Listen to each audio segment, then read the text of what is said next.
Good evening. Good evening to everyone, and welcome to the second Town Hall Social Justice Forum. And I'm going to be turning you over to Jonathan, who's going to facilitate the meeting for us tonight. We're thankful again for you tuning in as we deal with several questions concerning social justice and the pandemic on tonight. So again, stay tuned for a good dialogue and discourse in terms of conversations on all the things that are going on in this world today. So Jonathan, you can take it over from here. Listen, I want to say good evening to everybody on the sound of my voice. I want to welcome you to another social justice forum here hosted by the North Peoria Church of Christ. We're excited to be back again on this evening. This was a vision of Dr. Blakney as we're going through this pandemic of not only COVID-19, but also the pandemic of racism, to open up this forum to have casual conversation and theological conversation amongst our brother and sisterhood here in the Church of Christ. And so what we want you to do right now is, before we even begin, make sure you press that share button. I'm gonna give everybody a moment to press that share button. Go right now and press that share button. Tag at least 3 friends in this, share to your page. I know many of you are a part of different groups on Facebook, so take a moment to share it to that Facebook group. Let your mama, daddy, cousin, Pookie, Ray Ray, and them know that we are live here on the North Peoria Church of Christ Cyber Sanctuary for our social justice town hall. I'll give you just a second to do that. I'll give you just a second, and then we'll go into introductions on tonight.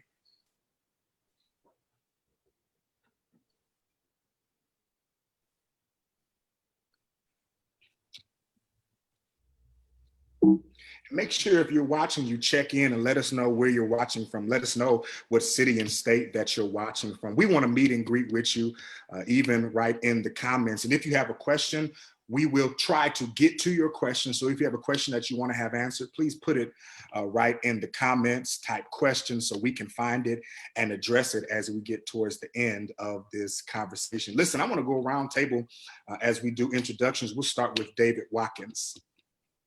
My name is David Watkins. I preach for the Twin City Church in Texarkana, Texas, as well as the Bridge Community Church in Longview, Texas, and happy to be a part of the discussion. Amen. Dr. Pointer. Yes, my name is Dr. Pointer. I preach for the Minneapolis Central Church of Christ, and also looking forward to the engagement. Amen. Sister Burnett. Hey, y'all, I'm Dodge Burnett. I'm currently in Greensboro, North Carolina. I'm happy to be here. Amen. Dr. Bowdry. Daryl Bowdry, pastor of the South Central Church of Christ in Tyler, Texas, former school board trustee, former city councilman for Tyler. All righty. Brother Morale. Hi, I'm Jesse Morale, minister at the North Central Church of Christ in Louisville, Kentucky. And on boots on the ground over here with the protests and whatnot, and glad to be a part of this discussion. Awesome. Sister Brown. Hello, everybody. Katrina Brown from Birmingham, Alabama. Welcome, welcome. And Sister Houston.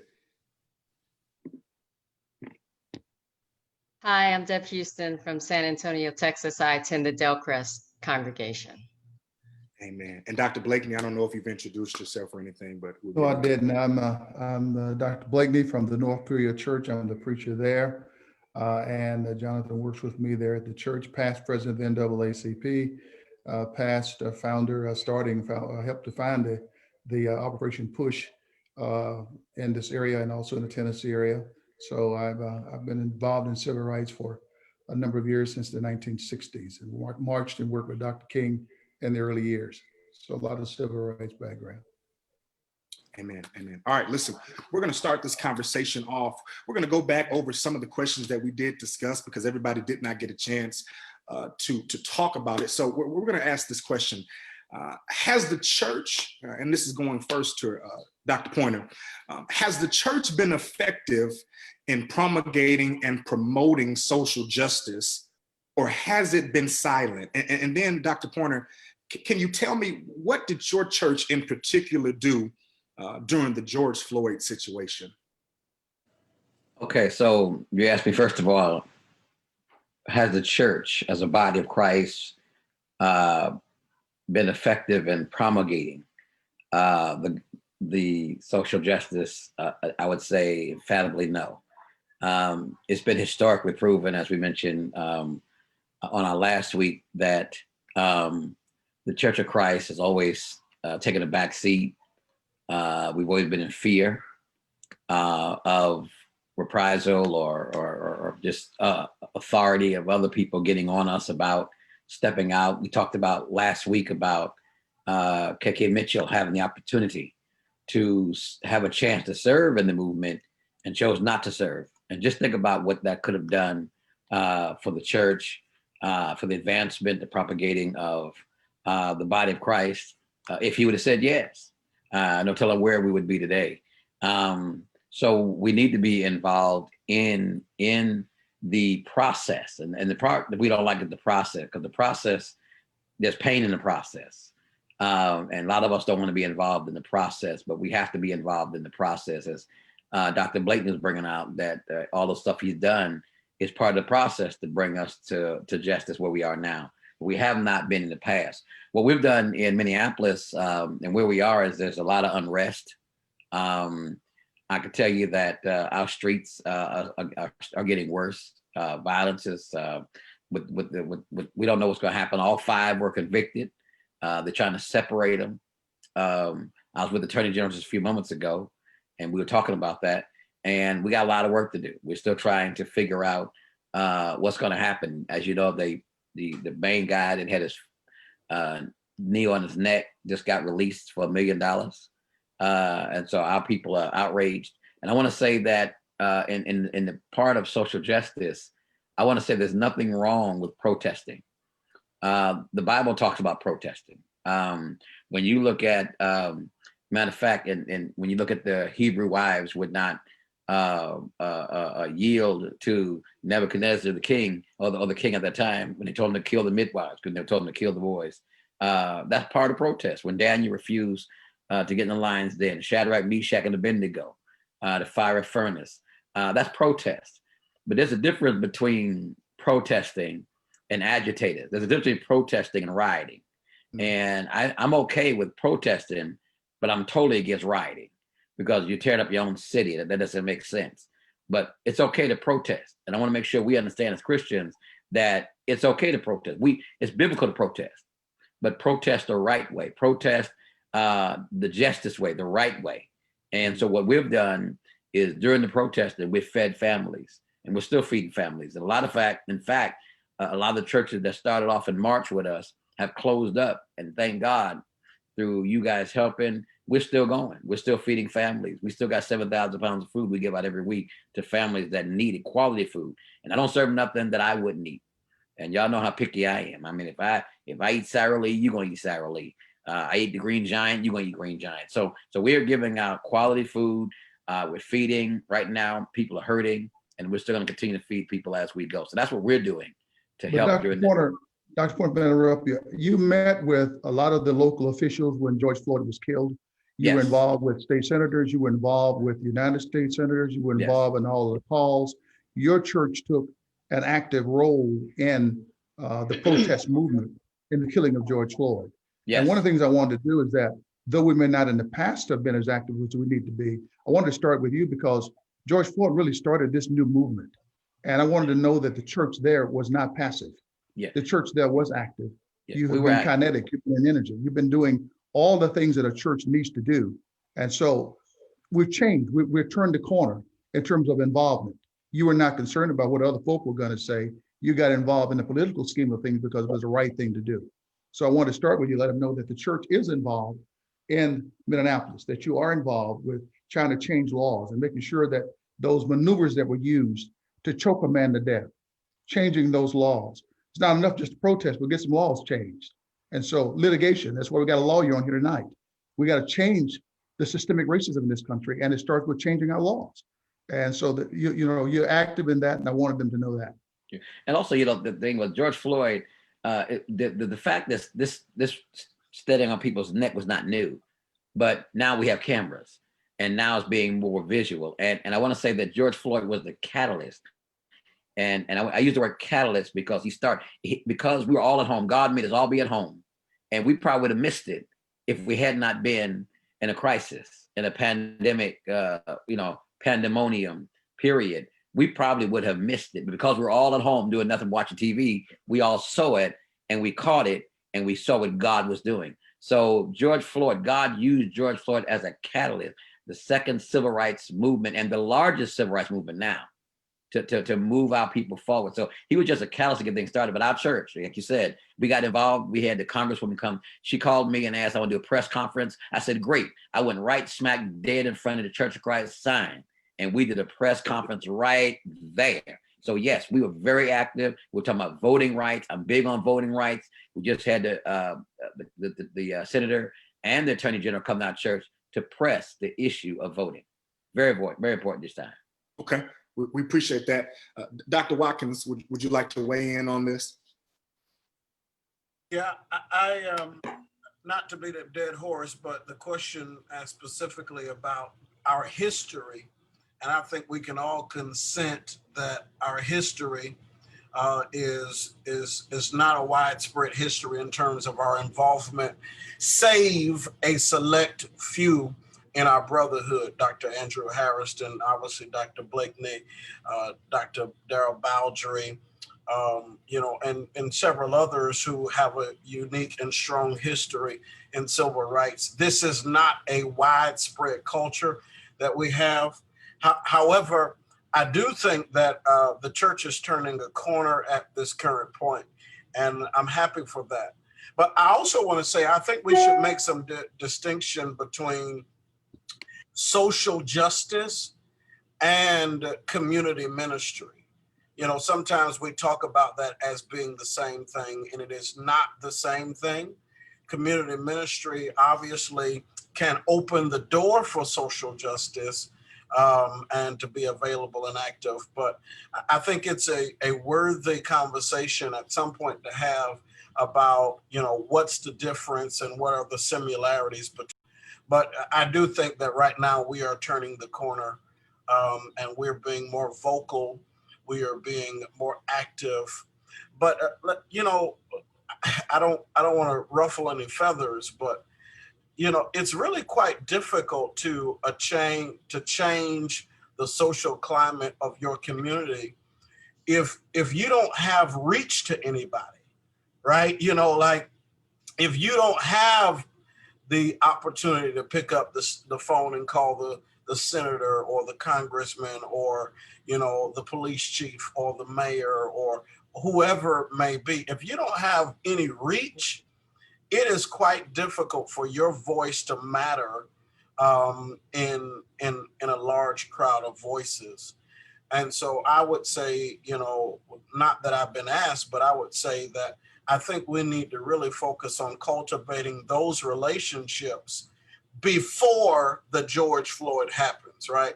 And I would go out on a limb and say that Dr. Pointer's relationship with those individuals didn't just happen with George Floyd, right? There was an establishment of a relationship previous to that that allowed him to be involved in the mix. And so that would be my contribution to the conversation. Appreciate that, sir. I want to transition because we have a few more questions. Let's transition here. I want to start with Deb Harris. How should Christians engage in social justice today? How should Christians engage in social justice today? Asking me? Yes, ma'am. Oh, okay. Hey, everybody. I think that what David has shared and Dr. Pointer is a starting point, because even though my involvement in social justice is an individualistic thing, I always want to make sure that I'm doing things that are pleasing to my Heavenly Father.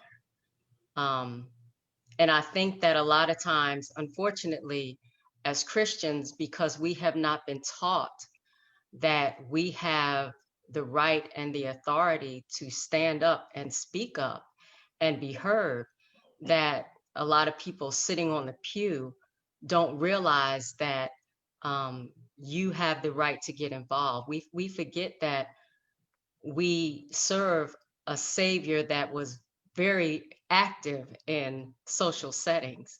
I mean, he was more than just seeking and saving the lost. He was doing more than preaching, but he was out there with the community. He was walking with them, talking with them, meeting their needs. He was the one he was on the forefront. And when we look at the example of our Savior, then that authorizes us to do the same. How do we get involved? I think if our leadership shows us and sets the standard for us, like David was talking about, that get involved with your community. Ministry goes beyond the pew. The Savior gave us the great commission to go into the world and preach the gospel, but we've become so focused on pew ministry that we've lost our purpose in reaching out to save the lost. And that's what our focus really should be, saving the lost and keeping the saved. So I think it really starts with our leadership having an active role in our communities and taking a stand and making sure that those connections are made, like David was talking about. It's interesting that you would ask that, because I remember I wasn't raised in the church, and in Philadelphia, millions of people, I had never heard of the Church of Christ. I remember so vividly one night watching the news, and there was a church that was burning down, and it was a Church of Christ. Didn't know it was a Church of Christ. Even after the fire was put out and everything, I still didn't know it was a Church of Christ. And it was because the Church of Christ was just so unheard of in Philadelphia, with millions and millions of people. That was way back then. But I mean, now, have we changed very much, or are we just sitting on the pew and having pew ministry instead of reaching out and walking in our purpose to seek and save the lost? But that starts with our leadership taking that active role and going out and meeting the needs of the people and bringing them in and taking the word to them and letting the community know that, hey, we are alive and well. And the church has a voice, but it's not being heard as it should be everywhere. And honestly, guys, we can rehash and replay and remember and talk about all the things that have transpired, but now what are we going to do? What are we going to do now that we recognize it and we see it? How are we going to make a difference going from this point forward? And I say that because, as we know that the doctrine, hear, believe, repent, confess, be baptized, that's not going to change. That will never change. But how do we make that relevant to a community where you have people that are being hated on, and there are those that want to annihilate us simply based on the color of our skin? We have to make sure that the message that we are sending the community is relevant and meeting them where they are. Because if somebody's knee is on my neck, I'm not hearing hear, believe, repent, confess, and be baptized. I can't hear you. My Lord. And again, I'm not saying that we should ever, don't get it twisted. Don't twist me. I'm not saying that the doctrine should ever change. It won't. It's not going to. The gospel is the gospel. He died, he buried, he rose again. That won't change. But then in order to become a voice in the community, we have to meet that community where they are. Okay. Dodge, I want to hear, we have a number of young people who are in our churches, and a lot of them have left our churches because they think that the church is so inactive and not doing enough for a number of reasons. What are your thoughts on the question he just asked from a millennial perspective? I would say I pretty much agree with Ms. Deb. The church has to be innovative and we have to be creative. In a lot of ways, we think that because our formula has worked before, that it's going to keep working, and it don't work like that. It's just like this whole pandemic thing. You have to find different ways to reach people, or people are not going to be reached. Like, you can't reach people without reaching people. So what am I saying? I'm saying that you have to be active where young people are active. We're on social media. We're doing stuff real, our phones and technology. Meet the young people where they are there. So how do you get people, me personally, how do I get people involved in, as a Christian, you know, in social injustice and protests and stuff? Social media is the quickest way to reach. Texting, email, not so much. If you send me an email, I probably won't see it till next week. It's just meeting people where they are, period. And I have to agree with you, Burnett. I saw something interesting. President Obama has sent a message out, and it was interesting because he had sent the message out weeks ago. He had put out a live and was talking about, you know, who he was voting for, and just to get out to vote. And what Obama did was, instead of him putting his message out, say for instance, on Facebook or putting it out on news outlets, he took it right to the state room. He took it right to the state room. And that's where you're gonna see it at. He took it to where he knew he was going to get the most out of the millennials and the young adults. He took it and he met them where they were. And so I agree with you wholeheartedly. Pastor Bowdry, would you like to weigh in on this before we transition to the next question? I think they pretty well covered it. Let's transition. It'll come up again. All right. Here we're going to go back to this question, and I want to start with Brother Marah. After hearing the results of A.G. Cameron's investigation into the murder of Breonna Taylor, how did it affect you spiritually, mentally, and emotionally? Did he make the right decision? And Brother Marah, you're right in that area. So how has it been for you? What's your perspective on the entire Breonna Taylor situation? Without any prejudice, you have to. There is a right and a wrong. I mean, it's just, you know, and anybody. It doesn't take a rocket scientist to see the wrong that was done. There's so many unanswered questions now. 6 months, 8 months past the time of this activity. Steve Harvey said it best on a radio show. You can go to the police academy, graduate, get out on the streets faster than they have done this investigation. It is absolutely crazy. And just like on a national scale with the political arena, things are done in your face and they dare you to do anything about it. This AG Cameron is obviously on the wrong side of the law, and he is the Attorney General of Kentucky.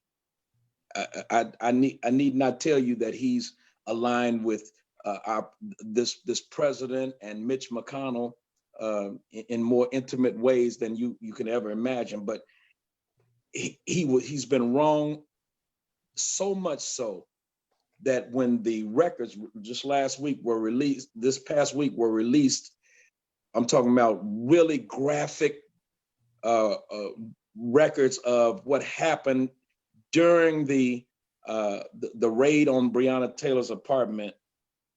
He wants to shut down anything additional to that under the banner of innocent people's names may be mentioned. There weren't that many people involved. So we know that he's dead wrong.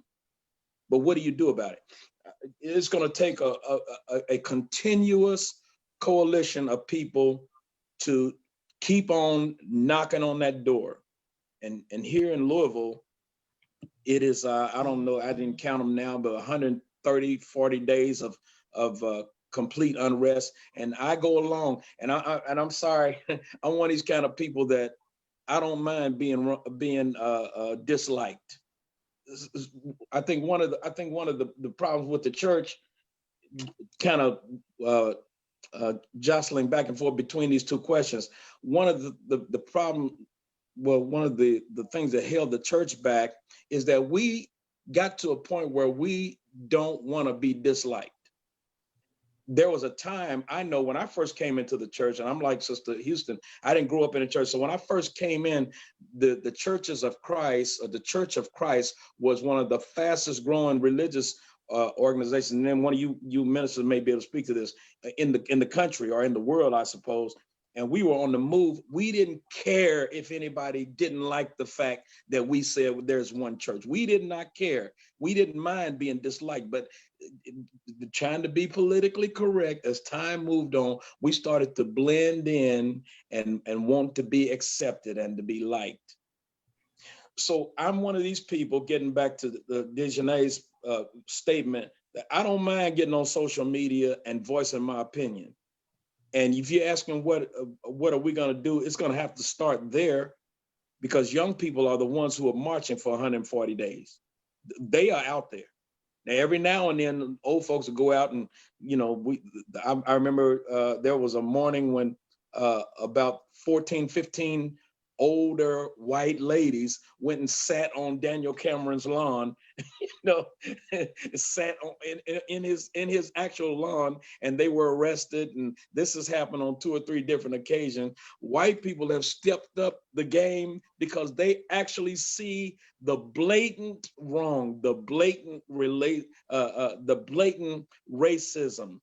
whether it be systemic or not. They see it. And these young white kids who are out here on the streets every day, and I see them getting out of their cars and putting on their backpacks, and they grabbing their signs out of the back seat. And man, this is like a job to them. It's so much. The Trump administration saw what was happening with the white kids, and you know what they did? They said $600 a week. It all blends in. They said $600 a week. These kids are not going to school, going to work. They're going out to protest. So I tell you what, we'll fix that. We're gonna cut down the unemployed. If you think that is exactly the reason why that was cut back, because they felt like people had too much time on their hands during the pandemic, and they cut back the unemployment and trying to force people back into work. I'm sure there are other variables that go into that, but man, in Daniel Cameron is, I don't want to call any names, but he's wrong. He's on the wrong side of the law. He knows it, and it's going to be found out. We're hoping that the FBI's investigation will have to be put on top of the little shady one that he did, and all the truth is going to come out. So it's hairy, a lot unlike Brother Pointer, unlike George Floyd's, in that George Floyd was completely innocent. They tried to tarnish the reputation of Breonna Taylor by saying that she's involved in drugs, and there's no such thing. They couldn't find any drugs in the house on the night of the raid. They haven't seen any involvement from her. She happened to be in love with a guy who sold a little weed, and that's all. It comes down to that. So they murdered somebody, and it's a complete cover-up on a national basis. And so that's why all these celebrities and everybody else have joined in. But the church is going to have to start from the pulpit. I'm just going to have to say it. I said this last week, and I don't want to keep rambling on, but I said this last week. I look at this panel, man, this is a powerful panel. And then there are so many others around. I don't know for the life of me why we're not more vocal about right and wrong. It's not that getting outside the church. This is not, if you go out on the street and you get stopped by a policeman, you're gonna have the same fear as a Baptist or Methodist or anybody else. You just a person of color. So I think our involvement has to be not because of any religious thing or because of any doctrinal issues. It's gonna have to be because you are a person of color and you're under attack. I don't know if I answered the question, Brother Blakney, because I have so much that I want to say, but I hope I at least gave my point of view on it. I wanted you and Dr. Pointer, particularly because you have two of the of the premier cases going on to answer what the church is doing in your area. As we discussed what the church has not done, I also want the crowd to know that the church, as we said earlier, is doing something now. They've turned the corner, many of the places they are, and they're trying to actually address these issues. You see preachers out in the street addressing these issues. You see them on television. Matter of fact, I deal with more preachers now on how to deal with television, because television is tricky. You can say something, and when they splice it together, they'll make you say what you didn't say. So I'm working with guys on how to do interviews and how to address the camera, because we're gonna have to get out of the pulpit. We're gonna have to start getting in the community. We've got to start organizing, and we got to start doing more in our own communities. And it all starts with, and I want to go to our lawyer, but you can write your congressman, you can write your senator. You don't have to know them maybe personally, but you're a citizen. You can start our own movement. A movement of one is better than no movement at all. And so I've seen one person on a street corner over there near my building who stands on that corner every day saying, Yahweh loves you. And there are 100,000 people that pass that corner and see that one guy saying, Yahweh loves you. So it may not be a mass movement. It may be a movement of one. Dr. King, when he first started this movement, went to the NAACP and they wouldn't work with it. They wouldn't hear it. That's why the Southern Christian Leadership Conference came into being, because the NAACP wouldn't work with Dr. King. So sometimes you can't get established people to work with you if you got a different dream. You got to start your own. So that's how he started his own movement to move toward 1964 and all the legislation. A lot of times our young people, I want them to know how we got where we are. And I'm sure I want Sister Katrina to speak to and address to that legal aspect, how we can get some laws changed, how we can get some moves. We're meeting with the police right now to say, look, chokeholds need to go. You got to find some other way to subdue a man other than killing him through a chokehold. So we need to look at their policies in the police department, pull their policies off, and start attacking the policies that are not right. And I think we can do that with people like Katrina and others by going to their website, pulling those things off. So I want you to speak to that, Sister Katrina, if you will. So I'll just say this really quickly. One of the things you can't have coexist, which really benefits white men, is that you cannot have the castle doctrine and then no-knock warrants. They just cannot coexist. In other words, castle doctrine, they kind of talked about it a little bit in the Trayvon Martin, this kind of the stand your ground, but this is related to your home, right? That you have a right to protect your property, your home, those inside. If someone comes in, my dad used to say, listen, we're going to sort it out after we bullets get fired. I mean, and my dad was a preacher, but he cared, just so you know. He's like, we'll worry about sorting that all out after we pass on this one. But this idea that when you have a no-knock warrant, when you say, hey, we're gonna get somebody and we're not gonna knock. This is why it's so hard for me to believe that they announce themselves. If you went through the trouble of announcing yourself, then why did you get a no-knock warrant in the first place? And then you came at 3 a.m. It is all strategic, right? And so when you have a state like where you guys are that says, hey, you can protect your castle, right? You can protect those in your home. You can protect your property. If somebody comes in and then you have a no-knock warrant, you're going to have conflict right out the gate, right? And so had he been white and he had shot first, this would be a different conversation, right? Because the reality is, I don't care if they had crack. I don't care if they had marijuana. I don't care what they had. Point is, police can't kill guilty people either, because I think sometimes what we look at is the morality of a person, right? We'll get behind an issue if the person is innocent. We'll get behind the issue if the person doesn't have a baby out of wedlock. I don't care anything about any of that. What I'm saying is that even if they're guilty, cops do not have a right to meet justice in the street. And I will keep saying that, right? You look at Eric Gardner, the man was selling individual cigarettes. It's illegal. Everybody knows that. But even if he had been convicted, he would not have gotten a death sentence for it. Right? So what we're talking about here really is about equity. What is fair, what is just, and how do we make it equal? When you have a situation where you tell somebody that they can protect their home and they do that, and then you charge them with attempted murder because somebody has kicked in the door where they're asleep at 3 a.m. in the morning, you tell me how that's fair. You can't, the laws can't work. And the thing is, they like to have conflicting laws so they can benefit from them, right? And by that, I mean white people, white men. If somebody kicks in if it's like they say, a thug kicks in the house of a white man, guess what? You're going to jail. And if he shoots and kill you in the process, he's not going to do a day in jail. Why? Because he's protecting his castle. And this is the hypocrisy of conservatives. And if you are one, I'm talking to you today, is that you can't say that you support, the Second Amendment, or you support less government, but you're okay with the government having no knock warrants. I mean, it just doesn't even add up. But that's the hypocrisy of people, right? We want what we care about the laws when they benefit us, and the minute that they don't, then we say, well, if you complied, if you act right, if he didn't sell dope, or if she didn't date somebody who sold weed, so now we kill a man for that, and so I think what we have to do as the church is that we have to get out of trying to legislate morality. In other words, I remember my grandmother telling me this story a long time ago, and it is proven true. She used to say, Rosa Parks was not the first person who didn't move for a white person, right? But she was the first person who had a clean background. The other lady, who was initially the one who got all the attention, she had a baby out of wedlock. And church people didn't want to deal with that. Why? Because they didn't feel like she would appeal to the morality of white people. We've got to get out of that. We've got look. We are all sinners. I bet you if we loosen up these halos in here today, some of us will be revealing some things about ourselves. Somebody would not want us in those pulpits and would not want us speaking. And so my point is that if we're legislating on morality, we're going to always lose this argument. Okay, I said enough. I'm going to mute out. Go ahead.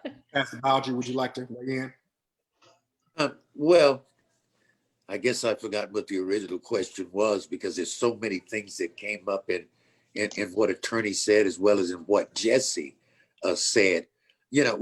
We have some issues in our DNA as a religious body. It goes back to what you talked about last week with Hope Street and Dr. Mitchell being asked to hold the meeting for the boycott. And then he was advised by Marshall Keeble not to do it because he would make the white folk mad. By white folk, they were referring to the white Church of Christ. There has always been this paternalistic relationship between the white church and the black church. For decades in this country, they built our buildings. They gave us their buildings when they got through with them. They paid our preachers. And so that created an atmosphere and a culture that made us beholden unto them. They would, to keep up with what we were doing, they would come to the black church and get an old black woman to come over and keep their nursery. And then they'd hire one of the old brothers in the black church to sweep their floors. And throughout the week, they would spill information about what the church was doing. So I think that whether people understand it or not, that culture and that attitude adds a lot to our unwillingness or hesitancy in getting involved in the movement. All of this that we're discussing is needed and is good. The voter registration, the standing up for civil rights, teaching our young people how to protest. And you would agree that the majority of the protests going on have been peaceful. And most of the violence has been done by just individual rogues or planted individuals. I know that was the case here. People would come in from out of town, and they're the ones that would start the violence, breaking the windows of businesses and smashing car windows and so forth, to give protesting a bad name. I would not doubt if many of them were not planted by the far right in the first place. But we've also got to teach our people not only how to protest, but what to do to withstand. I don't think that it's any secret that all of us are anxious about election night. They've already indicated what they intend to do should Trump lose. We have to do some things to, I'm not afraid of being controversial, so I think you all pretty well prepared for this. Why are they the only ones with guns? Why are they the only ones that have the ability to protect their people?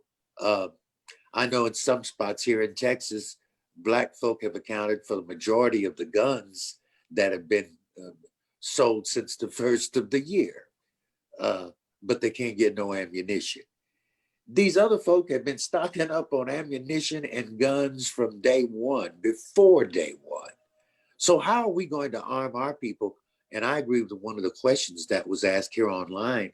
Are we going to repeat the same thing? I mean, when in the case of Dr. King, we trusted his security to the police of the enemy. Mm. So we can't spend all of our time. We've got to talk about some defensive moves, you all. We've got to talk about, because it certainly does not do us any good for us to put ourselves in the column of martyrism and just go down, though I do believe some more of us are going to have to hurt.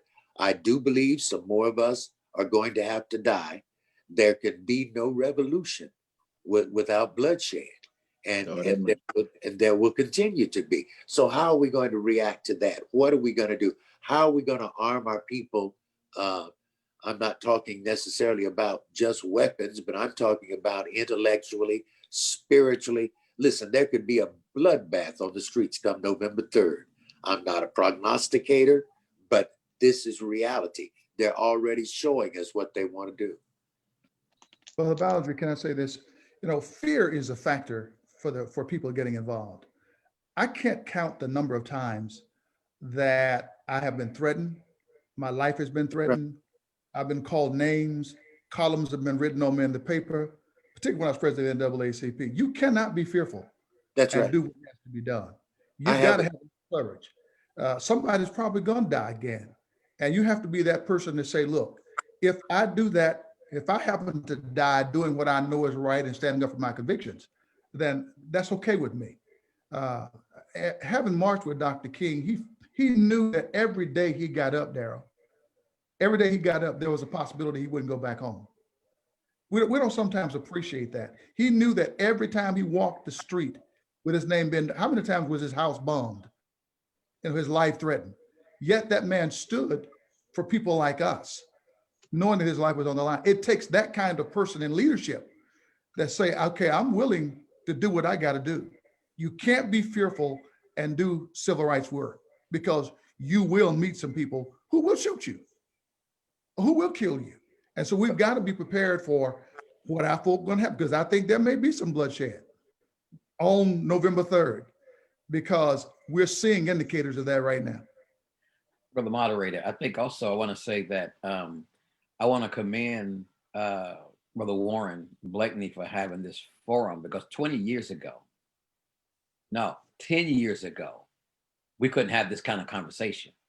And to have this kind of conversation, to go public and to be able just to have this conversation, I'm blown away by it. And I want to thank Brother Blakney and also Brother Bowdry, because they're older than me, so I can talk this talk. I've watched their leadership as well as others above them. And I got to say that their thinking was different than the above leadership. And I appreciate and we honor the sacrifice that you guys have made, because now you guys are in the place to make decisions, and you all are doing differently than we have been in the past. And you're allowing us to have voice.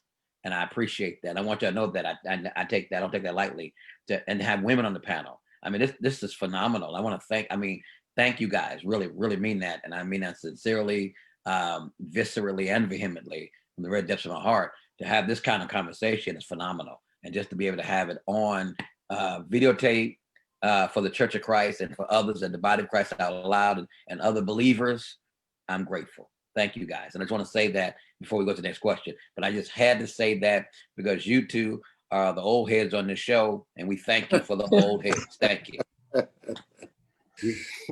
Get you a gun.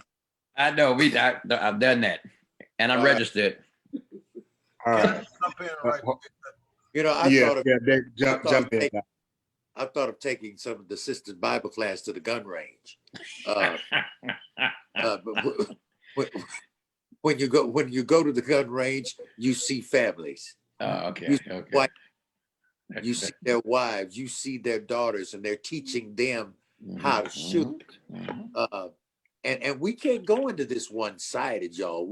I'm not saying that everybody in the church. I'm not saying that Mama Jones, the church mother, needs to have one in her purse. I'm just saying that we've got to think not just offensively, we have to think defensively, and in order to stand. I see some things going on, and I was a child of the 50s, of the 60s, and this what we're about to face now is 100 times worse than decades ago. It's it's 100 times worse, and it's being fed by our president and the majority of the Republican Party, and then a lot of chickens from the Democratic Party are coming home to roost too. You know, I'm feeling quite militaristic today. I wore my dashiki Jesus was a militant, David. Yeah, I wore my dashiki for a reason, and I want to say that, you know, this is a quite interesting line that we're toting, because, you know, the white power structure keeps asking us to denounce riots and all of this thing and all, but the truth is that this country started with violence when we gained our American independence, for, you know, through the Revolutionary War. As a matter of fact, throughout the annals of time, the white man has engaged in the most egregious violence that we've ever seen. You know, and we followed the advice of Dr. King that we would need to be peaceful.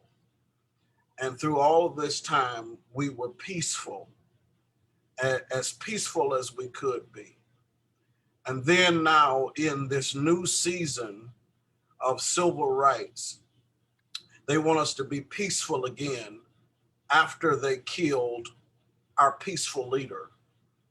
And so I want to say this, and I want to be as delicate as I can, but I just want to be honest with what my real thoughts are. My real thoughts is that the white power structure keeps slapping us in the face and keep asking us to turn the other cheek, and we're running out of cheeks, you know, and, you know, I'm a little tired of that. So when we go back, and I don't mean to get into a theological conversation, but I think we probably need to re-examine our theology about forgiveness and about turning the other cheeks to our oppressors. I think we probably need to re-examine what the scripture says about that. I would say this, and then I'm gonna land the plane because I'm gonna make somebody uncomfortable. But I'm gonna say this. I think one of the things that we need to do and think about as a people is, do we want deliverance or not, right? And if we want it, we're gonna have to take it. That's just the reality. They're not going to give it to us freely. We're going to have to take it. And so while I generally don't like the idea of burning down our communities and all of that, these white people ain't saying nothing to their white counterparts when they're killing us. They didn't say anything about the group that took over the state park and occupied it for 30 days. You know, they didn't say anything about the group when COVID-19 hit and those white men marched into the state capitol in Michigan and occupied it for days on end with their rifles out.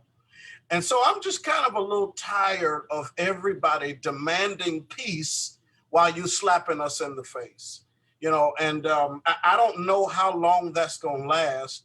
And I don't know that I have a problem with peace not lasting much longer. Can I get Sister Debbie Houston, can you respond to what David and Brother Bowdry just said? I want to hear what your thoughts are. I believe that I feel what David is saying, in that as a race of people, we have been under attack for centuries, and we have always had to take low, so to speak. And I know Michelle Obama says when they go low, we go high. But I feel, David, in that it's frustrating when the Breonna Taylors and the George Floyds, when it keeps happening and it becomes more of a, it's not an occasional kind of thing. It's becoming to almost a normalcy. And we are expected to take it and take it and take it. And then we have a government that adds fuel to an inferno. But then we have, and I applaud you, ministers. I really do, because not only do you have to, you feel the same way that we all feel. You're frustrated. If you're honest, you're angry. If you're really honest, you're beyond angry. You're hurting, but you have to minister to a people and try to keep them in check and remind them of who they are, and that we have to represent the God that we serve at the same time. But then you're feeling the same pain that we feel. How do you do that? How do you minister to a race of people that where we have been under attack for so long, and it seems like it's never going to end? And then it kind of ties your hands. I don't know how you do it. Honestly, I know God keeps you. I know that he guides you. He gives you the right words to say, but I concur with David in that it is frustrating. I don't want George Floyd, Breonna Taylor, and the hundreds, countless of other people, and even those that we don't even know yet. I don't want them to just become another mural against some building, or I don't want their names to just be plastered against a sign or a boulevard or a street. I want their names to become more than a symbol of how they departed. I want them to their lives to become a legacy for us to be better and to do better for our children, for our children's children. So yeah, I'm frustrated just like everyone else. And Daryl, I hear you, brother. I hear you in that we have to teach our people to also be defensive in this thing, because if not, Well, they're then coming. we say that again. I'm sorry. They're coming after us. They're Yes, coming. and we coming. will be annihilated. That's right. I was Go ahead. I'm sorry, Doc. I was in a meeting with, and it's interesting to hear you all say this. I was 12 years old, and I was in a meeting with Stokely Carmichael, Dr. King, H. Rap Brown, and a bunch of other guys. We were passing out flyers, and in that meeting, Stokely Carmichael said something I never forgotten from 12 years old. He said, there are two things that the white men understand. That's violence and money. That's right. All right. At 12 years old, I heard Stokely Carmichael say there are two things he understands. If you want to get his attention, one or the other will get his attention. Either it's money or violence. And when you look at what's going on in this movement, it's been the violence, it's been those money factors of the folk who own those buildings that we don't own, and they've got to figure out how to pay for some stuff. It's gotten their attention. So here we are 50 years later, and that statement by Stokely Carmichael is still very real. Can I, before I get to you, I'm gonna get to you, Sister Brown. I see your hand is up. I want to address a question that's in the comments. Somebody wrote, I don't care how we're being treated if we do not respond to those attacks by biblical scriptures, then you are not following doctrine. Doctrine? Let me respond, because I got scripture for that. The Bible says in Luke chapter 17, he said to his disciples, it is inevitable that stumbling blocks should come, but woe through him whom they come. It would be better if a millstone were hung around his neck and he were thrown into the sea than he should cause one of these little ones to stumble. He says, watch this, be on guard. If your brother sins, rebuke him.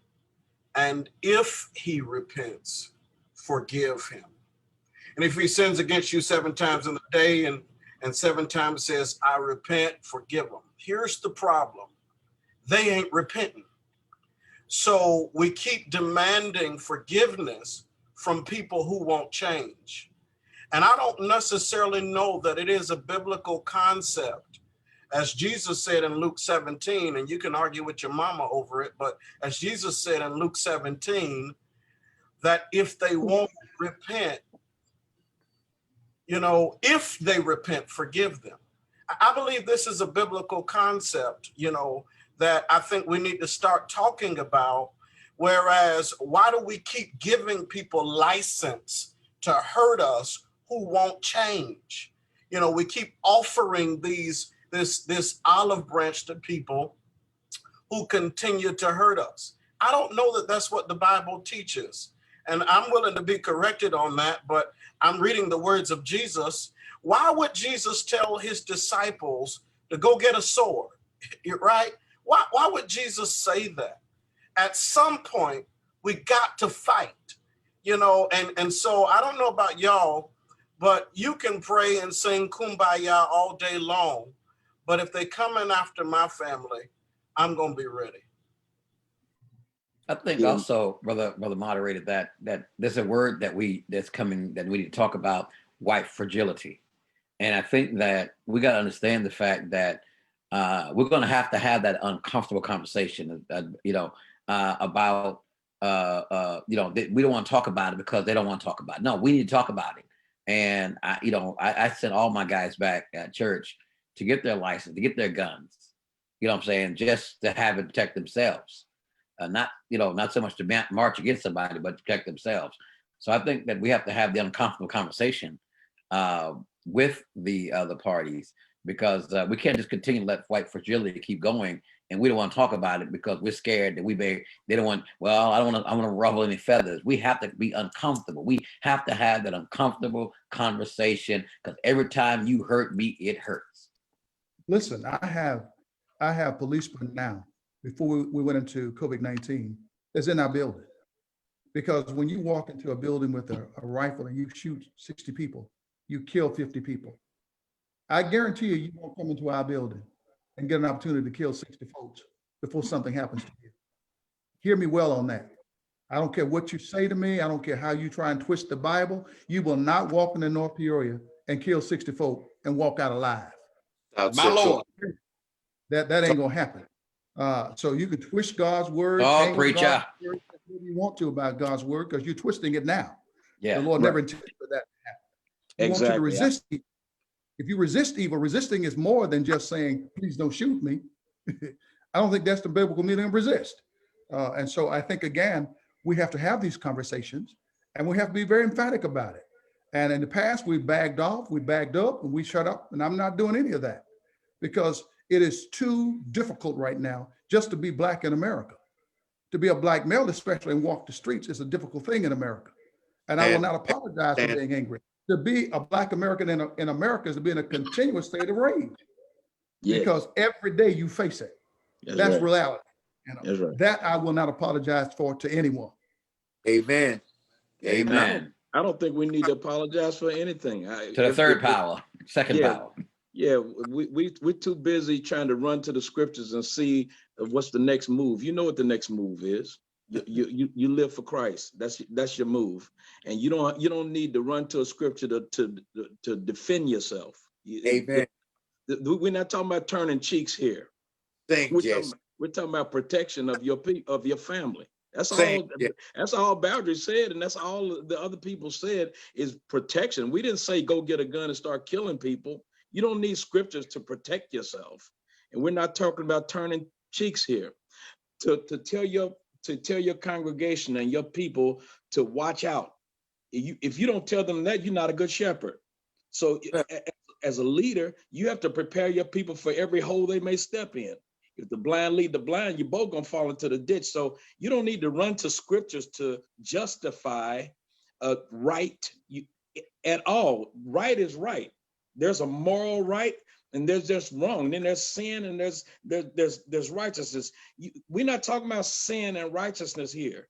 We're talking about what's right and what's wrong. And so us ministers, and I want to suggest this.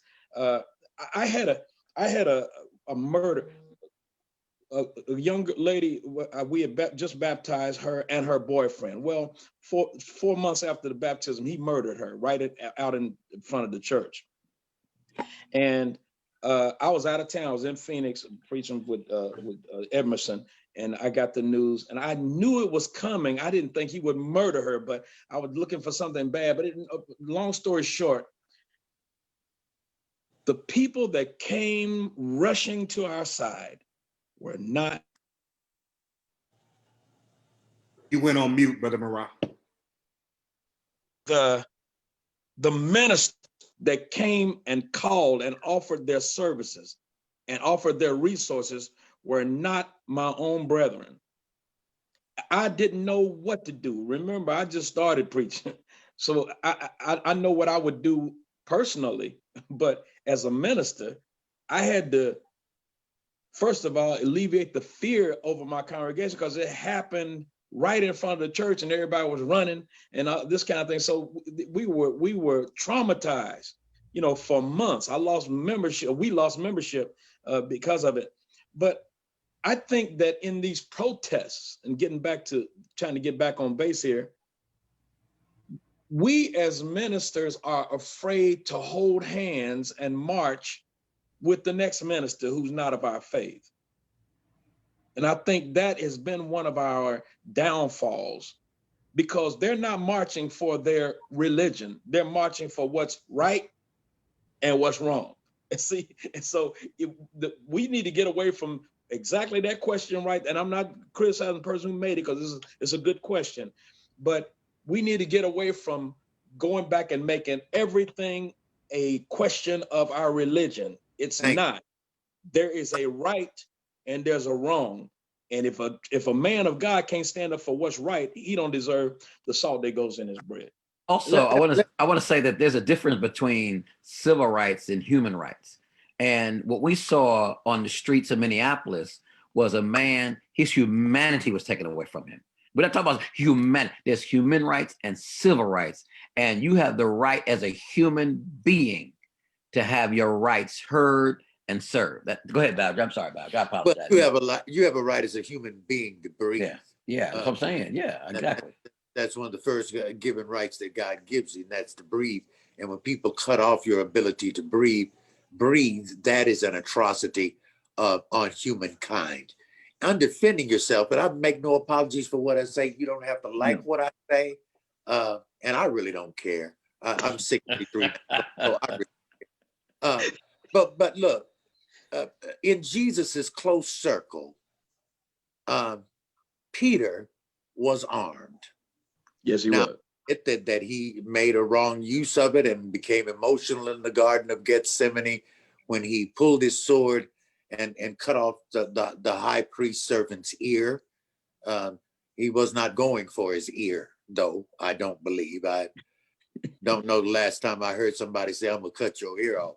When it's a life and death thing, the man must have had sense enough to move. And yes, Jesus did say those that live by the sword will die by the sword. We're not talking about living by it. But for 3.5 years, I don't know whether Peter put on his sword just that night, or whether Peter had it all the time. We do know that the people in Jesus's inner circle, Peter being one of them, James and John, the sons of thunder, they were no pushovers. No. And Jesus still. So I think that some of us get it wrong. We're so heavenly minded that we ain't no earthly good. The question was asked, do you pray or do you use violence? No, you pray and you stand back and stand by. Let me say this, that these are uncomfortable conversations that Dr. Pointer talked about that we must have. We've not had these kind of conversations with regularity in the body of Christ. We have for years looked at the Bible and we interpret it as being one where we are sheep. and that we allow the wolves to eat us because that's what we were taught. But these are uncomfortable. But these times in which we live, at the rate in which Black men and women are dying, we have to have these uncomfortable conversations. It's not meant to offend anybody, but it's meant to be able to be an eye opener for folks who need to hear this. This Some pandemic has people are really offended. a lot. And so I hope anyone will be so uncomfortable that you will decide that we're all heretics and that we're all advocating that go out and kill folk. That's not what nobody's saying on this panel. No. But we are saying that these are really dangerous times. Just to go out to a grocery store and pick up some groceries as a Black person, you don't ever know whether you make it back to the house alive. That's the kind of society we live in. And if you're going to tell me that I cannot be concerned enough to take care of my family or take care of myself, something is wrong with you. Nothing is wrong with me because I have a biblical responsibility to take care of my family and my children and my wife. That is responsibility that we have. If you have on a wedding band and you are a woman or a man, particularly if you're a man, the wedding band literally means man around the house. It's protective band. And you will put that as a husband to be around the house to protect everything that's in it. And if you know anything about the Bible, do the Greek study. And you'll understand that it's my responsibility to protect everything within my circle. God gave me that authority and that responsibility. And that's what we ought to do. Hopefully we've had some good conversations, Jonathan. We're going to have to start winding it down. Get ready for next week. But I've enjoyed the I panel. do want to make a comment before we close out real quick. Because I've been waiting, being all polite. Here's the thing, and I understand the anger, I understand the rage. I don't know that I necessarily agree with everything that has been said, but I will say this, and I'm definitely speaking to young people because I'm a millennial, is that one of the things I'm obsessed with is Roman culture. And when Nero, and I always refer to Donald Trump as Nero, when Nero was the emperor, one of the things that Rome was just going down fast. And what he said, well, they were like, well, what should we do? He said, we're going to do bread and circus. So they decided to give people all this free bread, and they created the gladiators as a distraction as they were stealing all the rights and the money from the people. And my point is that for the young folks, we're so caught up in talking about WAP and all this other stuff that's going on, and they are stealing our rights right from under us. Yes. We're out here talking about what we're going to do and how we're going to act and what they're going to do. What we need to be talking about is who are we electing as our officials, because those are the people who make the laws. And so when we're out here fighting in the streets and burning down our communities, you know what they're doing? He's making executive orders. They're passing laws because they don't care, because we got bread and circles going on. We are wasting time and energy talking and arguing about stuff that is irrelevant while they're stealing our rights right from under us. These people got up here with John Lewis spread out talking about how good of a man he was and will not renew the Voting Rights Act. That's what we need to be talking about. My only concern, my daddy had a gun and he was a preacher game. So I'm not saying that you shouldn't have a gun and all this kind of stuff. But what I'm talking about is while we're out here talking about what we're gonna do and all this stuff, these folks are stealing our rights right from under us. It matters. You know how that AG got elected, not because just all the white people vote for us, because Black folks didn't show up. The only reason Trump is president right now is because some of y'all who are watching this right now set your tails at home and did not vote. That's what we're talking about. Because we can have all the guns, we can have all the ammunition, we can have everything we need, but if we don't have the right leaders in place, we don't have the right people in Washington, they will smile. And I don't care what y'all say about Joe Biden. I don't want him to be the president either, but I will take Joe Biden over Donald Trump any day. But let's be clear, once he gets in there, Black folks, let's hold their feet to the fire. Why is it where we have Black mayors and Black city councils, we are doing the worst? Because we don't hold our people's feet to the fire. And that's the preachers too. We let people, just because they look like us, get in these positions, and we allow them to just wreck shop in our schools, in our communities, and then we the white man. Well, I don't see a whole white city council over here. They don't live in these communities where we're struggling. I'm sorry, I'm getting loud. Let me bring it down a couple notches. Doing good. Let's not get caught up in the breed and circus. And let's make sure that we are concerned about who we elect, both in our churches, our eldership, and these people that call themselves gonna lead us in this government. Now I'm gonna mute out, y'all. Let's transition. Hold on. One second. We're gonna transition with this last question, and I'll let you get in past the boundary. But this is the last question, and she kind of led into it. Let's talk to the importance or the significance of getting out to vote on Tuesday, November 3rd. Let's talk about why many people have coined this presidential election as one of the most important elections in our lifetime. But let's just talk about getting out to vote, period. Let's do that. Pastor Bowdry, I'll start with you, sir. No problem. Listen, I was in a community meeting here several weeks ago, and there were young people present. They're millennials. The movement is hot with them. And one young lady, she began to talk about what young people can do, and I agreed with her. But my other point is, young folk don't vote. Right. I have a list of everybody that voted in the last election in my town. You can get your list, and you can see very plainly that young people, for all of their protesting, they do not go to the polls. And in some kind of way, we've got to make it a family thing again. The children in your house, your grandchildren, have to know where you're going. My grandparents used to take us with them. We'd have to stay in the car, but we knew where we were, and we knew that they were going to exercise their right to vote, that others had died for that right. So I've heard of some churches going together as church groups to encourage one another to vote. Mask up, put gloves on, be prepared to stand in line, look out for each other. We've got to employ as many methods as we possibly can to make sure that our people get out there. I've registered hundreds of people, but getting those hundreds of people to go to the polls on election day is another story. Right.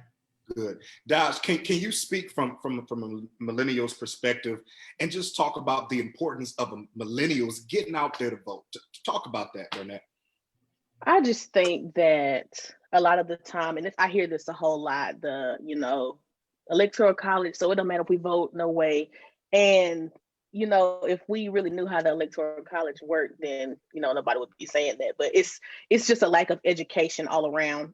And I think that once you know what you're talking about, and then people understand that you know what you're talking about, then you can tell people what to do, how to do it, when to do it, how to look up, who believes in what you believe in. And so those people can make the right decisions. It's just a lack of education. So when you educate people on what to do and how to do it, then they'll listen, and, the results are there.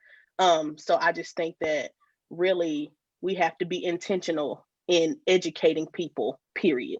So that's what I just think, as far as, millennial and Gen Z, are concerned. I just think that we really have to be intentional in educating people on what to do and what to look for in a candidate. Good. Brother Marah, the importance of getting out to vote and the importance of this Tuesday, November 3rd election. Thank you. Burnett hit it right on the head. I think that young people, they do a lot of fronting, especially when they're in front of each other. And you're not gonna talk about us like that. No. We front it. When you get out with your people, you do things that you normally wouldn't do unless they were there, if they weren't there. So they're still doing that. But when they know what to do, they'll do it.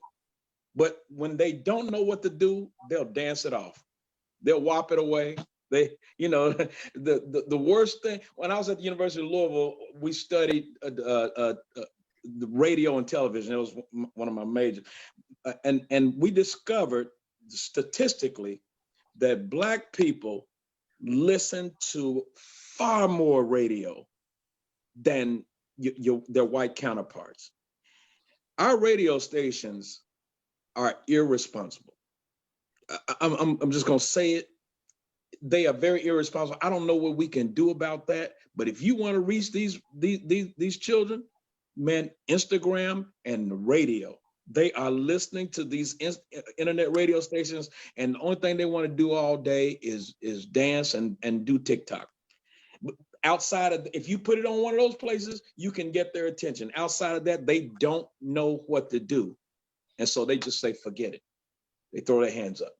So I think what I would like to see from us now that we're here, I mean, we can beat this dead horse for a long time. And I'm like Brother Pointer, I love this situation because it is enlightening.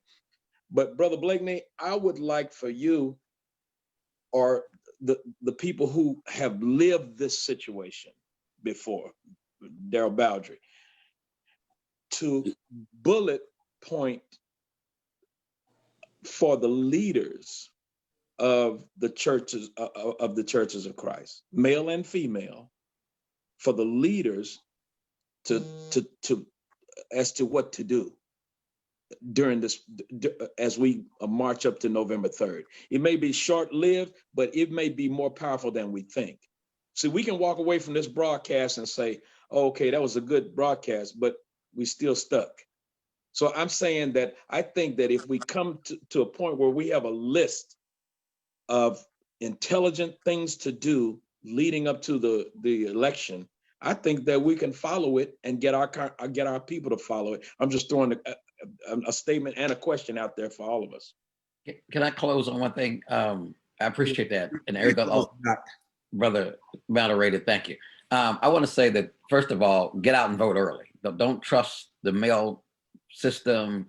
Early vote. I'm pushing my members to get out early, vote, get your ballot in, make it count. Don't trust the postal service for nothing. The second thing I want to say, we've been talking about Black Lives Matter, and I think the difference between civil rights and the Black Lives Matter is that Black Lives Matter is just that. Black Lives Matter is in the context of 400 years of slavery. So we have to understand the context of Black Lives Matter. The other thing is the difference between Black Lives Matter and the civil rights movement was the church. The civil rights movement worked through the church. When you see the sit-ins and they rehearsed it, they practiced it. It wasn't something haphazardly. It wasn't getting excited on the streets and running rampant. They literally sat in. You talked to Brother Blakney. They actually went to Woolworth and sat in the store and showed them. They went in the church basement, showing them how to take the water hose and how to handle dogs. And I'm just saying, we need to get back to the right training, come back to the church until our leaders, God still works through the church, until the leaders of the church stand up and be the church and lead us through this. We'll never get through it because God gave the power to the leaders, the preacher, the pastors, and we got to stand up. We got to come back to the men of God and help lead us to victory. You may not like what I said, at least you understand what I said. Make it clear. We have to come back to the church. I appreciate all the other movements coming out. We have to get back to the church. Amen. As we close and we're finished, I want to show you a ballot, a mock ballot quickly. I'm about to share my screen so I can show you quickly a mock ballot. I want you to look at this for those who have never voted before, so you will vote correctly. This is a sample official election ballot from the state of Mississippi, and what you'll see on Tuesday, November 3rd. Now, I do know that ballots will look a little different by state depending on their form, but this is kind of just the overall crux of what we want you to see. Make sure you read the directions. Make sure you read the directions. Okay, here it is. To vote, you must darken the oval completely using a black or blue pen. It says do not use a red pen, felt tip pen, or any type of pencil. You need to hear this, y'all, because you want to make sure that they don't throw your ballot out or your ballot does not go through the system correctly. So pay close attention. Make sure you have a black or a blue pen. Somebody write that in the comments for me if you're listening, black or blue pen, okay? And make sure you do not use any type of pencil, okay? And then make sure you're voting for the right candidates. I'm not going to tell you who to vote for, but make sure you read where it says Democrat, Republican, American Constitution, American Solidarity, Independent, Green, and so on. Make sure you fill in that circle correctly and darken it with with a black or a blue pen. And make sure that if you are going to the polls, I know many people have wrote in the comments that they voted early, but if you are going to the polls, please get there early. Okay, please make sure you have a form of ID, have all the information that you need. It varies by state, so I encourage you to go to your state's election websites. I encourage you to do some searches on what your mock ballot may look like. This is of severe importance, so make sure you do that. Dr. Blakney? I want to, number one, thank our panelists tonight for an excellent job and for your presentations, and we appreciate you so much for your time to help. I think people are being helped by these conversations that we're having. Secondly, I want to thank the NBA for all of the publicity they're giving across the land right now with the Black themes across their jerseys, and the emphasis on voting, because voting is something that's a constitutional right. We ought to be proud to be able to cast a vote for so many people who died just to get the right to do that. So again, I want you to vote, and again, thank the NBA for what they're doing, and for all of the other organizations that are really doing a job to make sure we are interested in getting out to the polls to vote. Remember that we cannot use our vans this year to take folk out to vote, because again, there's some legal problems with that, but you can organize cars and those kind of things to be able to take people to vote. And I encourage you, because I want you to vote as if your life depended on it, because if you really think about it, your life may well depend on this vote that you cast. We want to thank you tonight for Jonathan for being a great host, as usual, for a job well done. And we will continue. Sister Houston, thank you for being with us tonight. There's more to be said, and I appreciate your contribution. You're newest to our group. There is some backstories to the Breonna Taylor situation that Brother Murad didn't get to tonight. Some things happening because it's still a continuous story. Thank you for that. And let's look forward to again next week. And we will be going up to the last day of election. David, do you have anything you want to add before I close out tonight? No, tonight I'm going to be making public the sign-up sheet. We're going to ask preachers if they will commit to organizing voting efforts, and that's going to be online tonight. And we want preachers all across the country to commit to mobilizing their churches, mobilizing anybody they have influence over to get to the polls. Obviously, you won't be able to use your church van. However, we want you to get members to, number one, commit to early vote. Number two, use their vehicles, yes, even in COVID season, to cart people to the polls to vote. And so we're going to be starting a national effort for that tonight. And perhaps we can share that list next week of those who've signed up. And if you want to get on that list, please do so tonight. Yeah, and there'll be a flyer going out as well on Facebook. So you'll see it, make sure you share it, send it out to others as well. Listen, if you haven't pressed that share button yet, make sure you do so at this time. Make sure you press that share button. If you're watching in the comments, we thank you for this wonderful dialogue. To all of those who are on the panel, we say thank you for taking your time out on the Sunday night.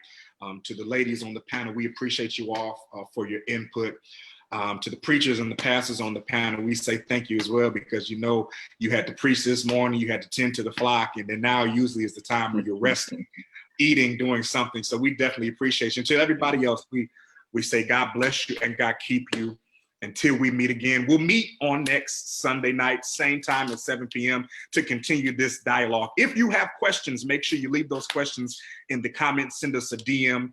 Right on our North Peoria Church of Christ page. You can email all questions to northpeoriacoc@gmail.com. Listen, I always believe in ending out in prayer. So let's go to the throne of grace. Gracious and most heavenly Father, again, before we ask you for anything, God, we say thank you for everything. Thank you for another opportunity to come together to talk about this social justice and social injustice that we've been dealing with in this land. God, we believe you are the God of all people, and you have all power and control in your hands. But God, we also know that you've given us the ability and the power and the strength to endure and to go through and to walk through things that try to take us out and to attack us. So God, continue to strengthen us where we have a need. God, bless everybody under the sound of my voice. You know what they need in their respective places. Bless us as we leave from here, but never from your presence.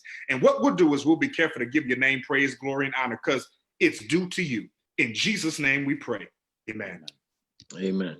Good night, everybody.